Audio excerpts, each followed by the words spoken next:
Salvete discipuli. Today we're going to discuss the four legendary heroes of the early Republic, starting in 509 BCE with the founding of the Republic and going on for approximately 50 more years into the Republic, ending with 458 BCE. By the end of this video, you should be able to define the term pietas according to ancient Roman culture and society. You should also be able to describe the actions of our four heroes of the Republic, Horatius Cocles, Mucius Scaevola, Cloelia, and Cincinnatus. And in addition to describing their own actions, you should be able to compare each hero to a more modern example based on how each demonstrates this idea of pietas.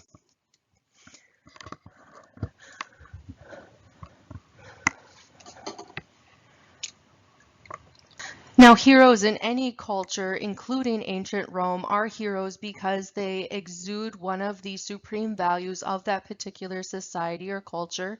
And for the Roman heroes needed to showcase a value of pietas. And pietas is not only loyalty and devotion to your own country, but to the gods and to your own family as well. In modern terms, this is almost like religious piety, patriotism, and then also family loyalty all rolled into one. Because if someone is described as having pietas, it really is a combination of all three things: devotion to country, gods, and to the family that they are referring to. And the stories of our four heroes are told by our Roman historian Livy, who lived sometime between the 1st centuries BCE and the 1st century CE. Our four heroes of the Republic are Horatius Cocles, Mucius Scaevola, Cloelia, and Cincinnatus. And for each of these, I'd like you to try to think of a modern example, a more modern example, based on the actions of each of these heroes and how they showcase pietas and devotion to the state of Rome, their country, devotion to the gods, or devotion to their own individual families. To recap before we continue with our story into the Roman Republic, Tarquinius Superbus, our last king of Rome, was dethroned in 509 BCE due to the actions of his son Sextus in the defiling of the high-ranking lady Lucretia. As a result of this, two of Lucretia's family members created a rebellion and a riot in the city of Rome, which resulted in the Republic being formed, in which two councils were elected annually and in which the Senate had a lot more power in addition to being an advisory council. Now, instead of accepting his change in position peacefully, Tarquinius Superbus had a twofold plan in order to regain his throne. He first needed to meet with the Etruscan king Lars Porsena, and here you can see the city of Rome. It's this territory in the gold color that is Etruscan territory controlled by the Etruscan king Lars Porsena. When he met with Lars Porsena, together they decided that they would attack Rome and then restore the monarchy with Tarquinius Superbus at its head. Which brings us to our first hero, Horatius Cocles. Now, just as a reminder, after we're done discussing each hero, there is going to be a brief notes sheet on the video. So instead of taking notes, I'd like you to listen to these stories and think about how each hero's actions is a demonstration of their pietas, their devotion towards their country, towards the gods, or to their own family. As we've said before, the Etruscans have set out in a course of war against Rome in collusion with the exiled king of Rome, Tarquinius Superbus, and as they are about to cross the Pons Sublicius bridge, which directly leads to the city of Rome itself, one man, Horatius Cocles, decided to risk his own personal safety in order to defend this bridge, rather than having the entire Roman army meet the Etruscan army, resulting in extensive loss of life. One man, Horatius Cocles, defended the bridge by himself against the entire Etruscan army, while his fellow Roman soldiers demolished the bridge behind him. Now, demolishing the bridge not only allowed for the Etruscan army to be safely kept on the further bank away from Rome and be unable to attack the city of Rome itself, but it also meant that Horatius was in essence sacrificing his life in order to defend Rome, because once the bridge was demolished, there was no guaranteed safe way for him to return to the city of Rome. At the moment before he was about to be overwhelmed, and after the bridge was successfully demolished, Horatius Cocles prayed to the river god Tiber for his safe passage, jumped into the river, and safely swam across, even among enemy arrows firing at him. He managed to reach Rome safely and is honored as one of the heroes of the early Roman Republic. Go ahead and pause the video to Skiply so you can take down these brief notes about Horatius Cocles and how his actions demonstrated pietas. As a result of Horatius Cocles' actions, Lars Porsena, the Etruscan army, and of course the exiled king Tarquinius Superbus are not allowed access to attacking Rome itself. Instead, they decide to besiege and surround the city of Rome, and this leads us to our next hero, Gaius Mucius. Once again, listen and think about how each hero's actions is a demonstration of their pietas, their devotion and loyalty, and then there will be a brief notes section on the video. Because of the surrounding army, Rome is in pretty dire straits, and there is one soldier in particular who volunteered to alleviate the situation, and that is Gaius Mucius. He advised the Senate, asked the Senate's permission to sneak out of the surrounded city of Rome into the Etruscan camp and there to attempt to kill the Etruscan king. Unfortunately, when Gaius Mucius reached the Etruscan camp, there were two men who were dressed similarly, aged similarly, and instead of killing Lars Porsena, the Etruscan king, Gaius Mucius wound up killing his scribe instead.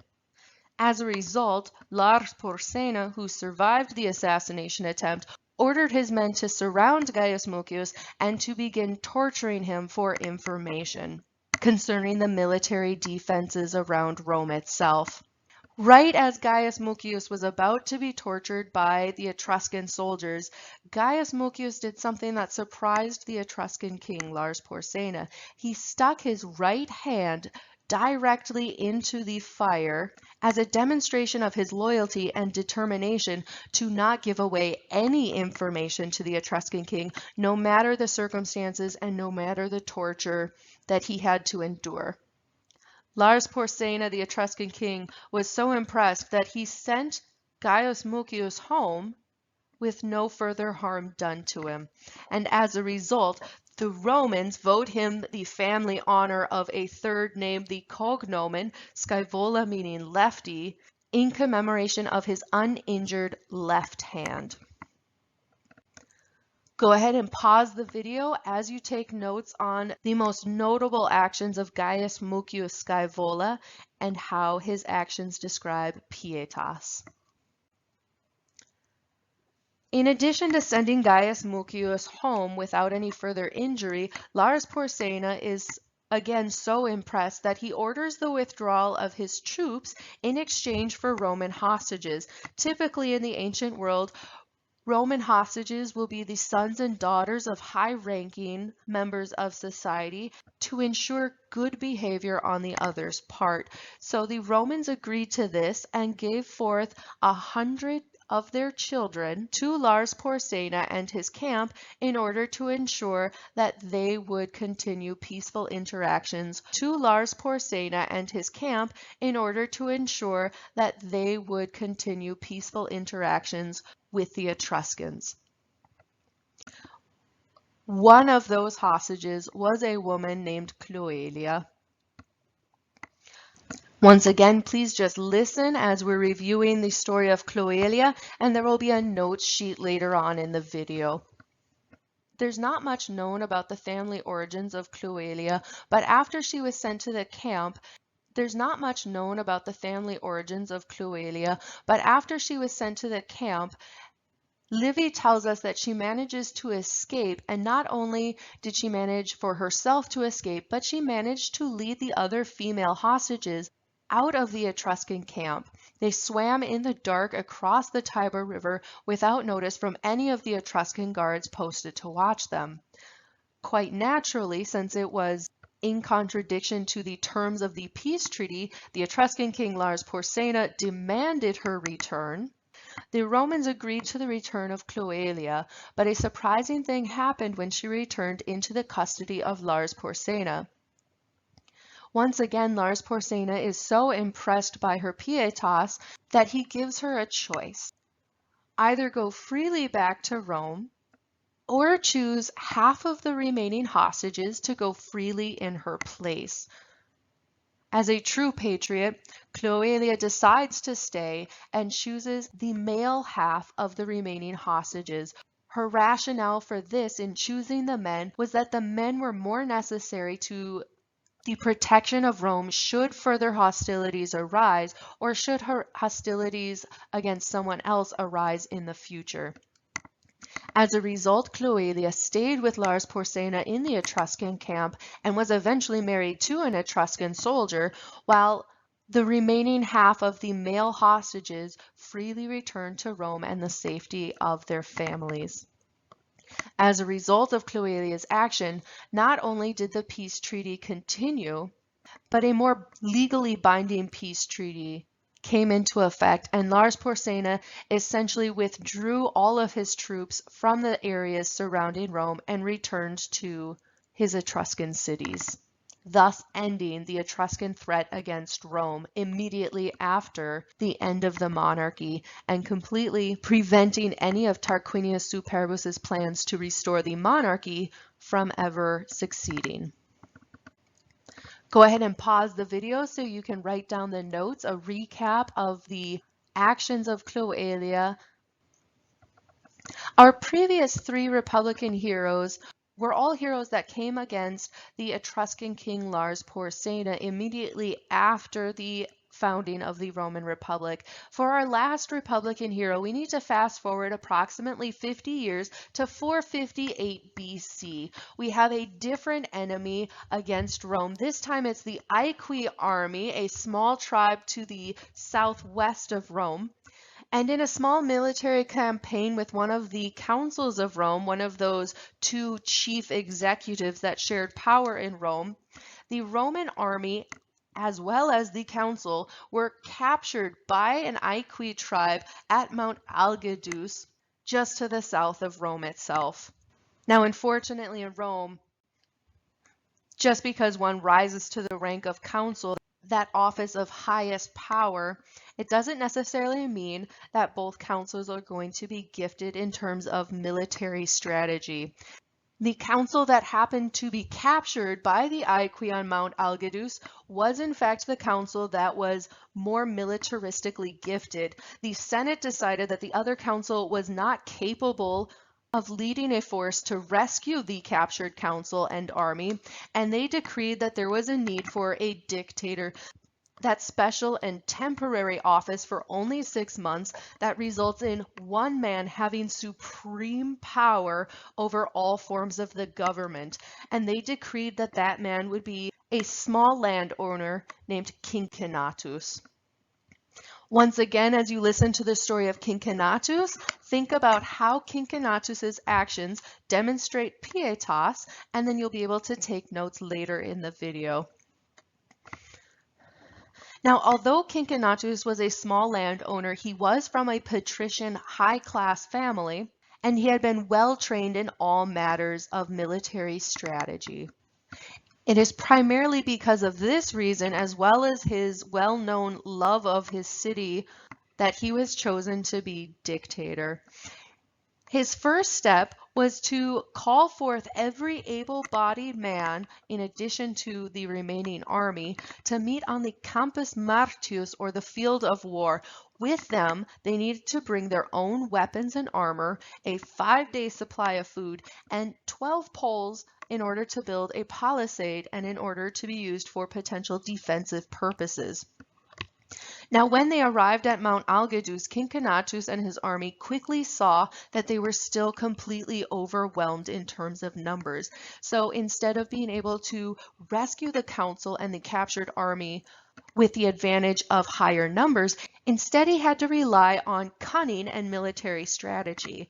He instructed all of his troops to move forward under cover of the night so that the Aequi would not be aware of their actions, and to shout and make a lot of noise while they were doing so. And here Cincinnatus really had a two-part plan for the shouting and for the noise. The first was let the captured Romans know that help was on their way to bolster their confidence. And the second was to make the Aequi think that Cincinnatus's army was much larger than what it actually was. His plan was, of course, a resounding success. The Aequi quickly surrendered, and Cincinnatus safely returned the captured council and the captured army back to Rome. After his triumphal procession back in Rome, Cincinnatus does something that is completely astonishing to the members of the Roman Senate, and that is he resigns his dictatorship. Typically, a dictatorship is an office that can be held for up to 6 months, and Cincinnatus has only been in this office for a matter of a few weeks. And if you remember, the monarchy and rule by absolute power of one man has really only been abolished for a period of about 50 years or so. So for a newly formed republic, the idea that a man would voluntarily give up such absolute power in order to return the Roman government to the republic that it should be is unprecedented. Go ahead and pause the video so that you can take notes about Cincinnatus's action and his pietas. Discipuli, that's it for our review of the 4 heroes of the early republic. Remember that we had our first 3 heroes facing the common enemy of the Etruscan king Lars Porsena as he plotted with the exiled king Tarquinius Superbus, our hero Horatius Cocles, who single-handedly defended the Pons Sublicius bridge, our hero Mucius Scaevola, who voluntarily put his hand in a brazier of fire to indicate his unwillingness to give out information, and our heroine Cloelia, who volunteered to stay as a hostage with the Etruscan king in order for more of her countrymen to escape being a hostage. And then finally, our last hero of the Republic after a period of about 50 years and against the Aequi was Cincinnatus, who was given the role of dictator, absolute power for 6 months, but who gave up that power after only a few weeks. Valete, discipuli.